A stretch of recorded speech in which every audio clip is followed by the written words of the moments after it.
कौशल्या और रघुवीर की एक बेटी थी सविता। सविता को बचपन में ही पोलियो मार गया था, जिससे वह एक पैर से अपाहिज थी। सब लोग उसे दया की दृष्टि से देखते थे और अपने माँ बाप की बहुत लाडली थी। उसकी आंखों में कभी आंसू नहीं आने देते थे। सविता अपाहिज जरूर थी, लेकिन सभी कामों में कुशल थी। स्कूल में भी वह सभी अध्यापकों की प्रिय थी। एक दिन कौशल्या बोली, सुनो जी, सविता 12वीं पास हो गई है। हमारी बेटी दिव्यांग है, उसके लिए भी ऐसा ही लड़का ढूंढना पड़ेगा। लगता है उसकी शादी करने में बहुत मुश्किलें आएंगी, इसीलिए अभी से लड़का ढूंढना शुरू कर दो। रघुवीर, हाँ कौशल्या, सही कहती हो।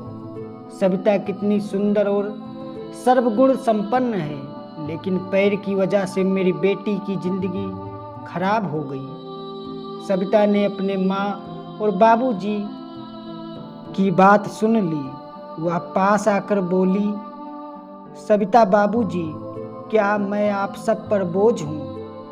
मेरा पैर खराब है, इसका मतलब यह तो नहीं मैं किसी पर आश्रित रहूंगी। फिर कैसे हुई मेरी जिंदगी खराब? कौशल्या, मन छोटा मत कर बेटी। किसने कहा कि तू बोझ है? तू तो हमारी आंखों का तारा है। सविता, माँ, मैं पढ़ाई के साथ कुछ करना भी चाहती हूँ, जिससे मैं खुद पर निर्भर रह सकूं। इधर सविता की पढ़ाई पूरी हो गई और उधर रघुवीर सविता के लिए लड़का ढूंढने लगा। सविता के लिए परेश का रिश्ता आया। परेश रसायन फैक्ट्री में काम करता था। परेश अपनी माँ रमा से और अपने पिताजी मुकेश से के साथ सविता को देखने उसके घर आया। मुकेश, अरे बेटा, लड़की का तो पैर खराब है। परेश, पिताजी, अगर मैं दिव्यांग लड़की से शादी करूंगा तो मुझे किसी का जीवन संभालने का सौभाग्य मिलेगा। रमा, बेटा, तेरी जिंदगी है, जो भी फैसला हो सोच समझ कर लेना। परेश, देखिए सविता जी, मैंने आपकी जितनी तारीफ सुनी है, मैं खुद को आपसे मिलने से रोक ही नहीं पाया। क्या आप शादी के लिए राजी हैं? सविता, परेश जी, मैं एक अपाहिज लड़की हूँ और आप पूर्ण रूप से स्वस्थ हैं। क्या आप एक अपाहिज लड़की को स्वीकार करेंगे? परेश, सविता, मैं जिंदगी भर आपका सहारा बनने के लिए तैयार हूँ, अगर आपको एतराज ना हो तो। सविता, अगर आप तैयार हो तो मैं खुशनसीब हूँ कि मुझे आप जैसा जीवन साथी मिलेगा। सविता और परेश की बहुत धूमधाम से शादी हुई। चारों तरफ चर्चा थी कि बड़ी भाग्यशाली है सविता, जो दिव्यांग होते हुए भी उसे इतना अच्छा पति मिला। रमा, बहू, आज तुम्हारा पहला दिन है, इतनी जल्दी कैसे उठ गई? आराम से उठ जाती। सविता, माँ, मुझे जल्दी उठने की आदत है। मैंने नाश्ता बना दिया है, अब आप सब लोग नाश्ता कर लीजिए। रमा हैरान थी कि एक पैर खराब होते हुए भी सुबह उठकर नाश्ता भी बना दिया। इसी तरह सविता ने थोड़े ही दिनों में सारी जिम्मेदारी अपने ऊपर ले ली। सविता से सभी बहुत खुश थे।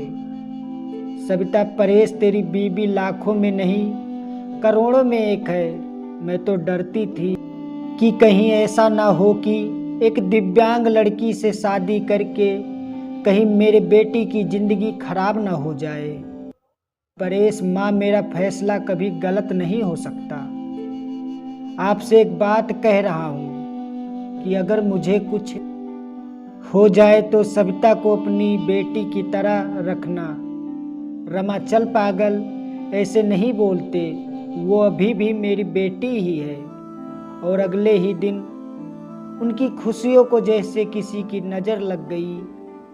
परेश की फैक्ट्री में जहरीली गैस लीक हो जाने से कई लोगों की मौत हो गई, जिनमें परेश भी शामिल था।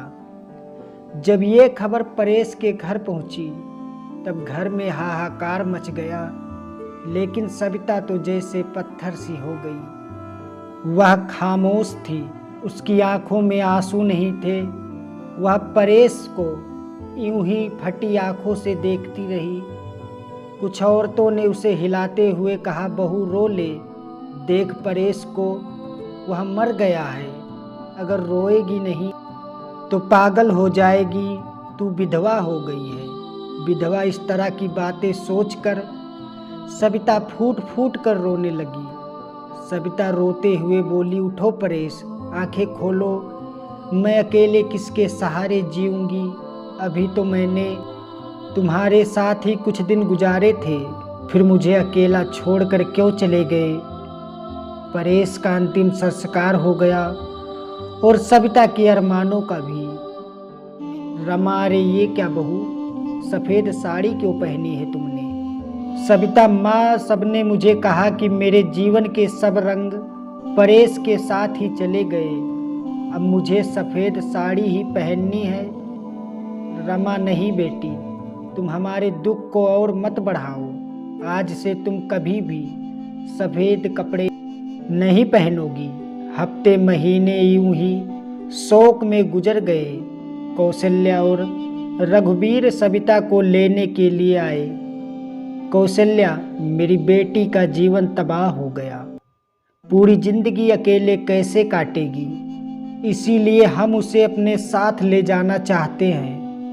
रमा, देखिए समधन जी, सविता कहीं नहीं जाएगी। आप उसकी शादी करके कर्तव्य मुक्त हो चुके हैं, लेकिन अब हमारे भी कुछ कर्तव्य हैं। हमारी बेटी हमारी बहू बनकर हमारे पास ही रहेगी। ये कहते हुए रमा ने सविता को गले से लगा लिया। मुकेश, हाँ समधी जी, रमा सही कह रही है। हम सविता को आगे पढ़ाएंगे और किसी लायक बनाएंगे। आप चिंता मत करना, हम अपनी सविता को पलकों पर बिठा कर रखेंगे। सविता, माँ, बाबूजी परेश इनके इकलौते बेटे थे, अब वो नहीं है, तो ऐसे में मैं भी इनको छोड़कर चली जाऊं ये सही नहीं है। मैं इनके पास रहकर ही इनकी सेवा करूंगी। सविता के माँ बाबूजी चले जाते हैं। अब सविता अकेली थी, उसने अपना सारा ध्यान पढ़ाई में लगा दिया। ऐसे में उसकी मुलाकात गौरव से हुई, जो समय समय पर सविता की पढ़ाई में मदद करता था। गौरव मुकेश के दोस्त का सबसे अच्छा बेटा था। उसका काम के सिलसिले में परेश के पिता के पास आना जाना लगा रहता था। गौरव इंजीनियर था और बड़ा ही शालीन स्वभाव का संस्कारी लड़का था। चारों तरफ औरतें बातें करने लगी। एक औरत बोली, अरे देखो कैसी विधवा है ये, सफ़ेद साड़ी नहीं पहनती, पति का जरा भी दुख नहीं है। तो दूसरी बोली, बन सवर कर कॉलेज जाती है, बेचारे रमा और मुकेश का तो बुढ़ापा ही खराब है। तीसरी औरत ने कहा, पहले इस लड़के का घर में आना जाना ठीक था, लेकिन अब परेश नहीं है तो इसे जवान विधवा के घर नहीं आना चाहिए। लेकिन सविता को किसी की बातों से कोई फर्क नहीं पड़ता था, क्योंकि उसके सास ससुर उसके साथ थे। रमा जब इतनी अच्छी बहू के लिए लोगों के ये ताने सुनती तो वह तड़प उठती थी, रोने लगती थी। सविता ने अपनी मेहनत से बीएड कर ली और विकलांग कोटे में वह एक शिक्षिका के रूप में नियुक्त हो गई। रमा, सुनो परेश के पापा, हमारी सविता अब एक टीचर बन गई है। लोग ना जाने उसे कैसे कैसे ताने देते हैं। हमें अब उसकी शादी कर देनी चाहिए। मुकेश, सही कह रही हो, रमा विधवा है, अनाथ नहीं जो लोगों की उल्टी सीधी बातें सुनेगी। हम अपनी बहू की शादी धूमधाम से करेंगे। मुकेश ने जब अपनी बहू की रिश्ते की बात जब कुछ लोगों से की, तब लोग कहते, अरे मुकेश तू पागल तो नहीं हो गया है, विधवा बहू की शादी करना चाहता है तू? मुकेश, हाँ मैं उसकी शादी करना चाहता हूँ। उसकी जिंदगी से विधवा शब्द हमेशा के लिए मिटाना चाहता हूँ। तभी गौरव ने आकर के कहा, अंकल अगर आप सविता के काबिल समझे तो मैं आपके बहू से शादी करने के लिए तैयार हूँ। मुकेश, गौरव तुम? गौरव, हाँ मैं।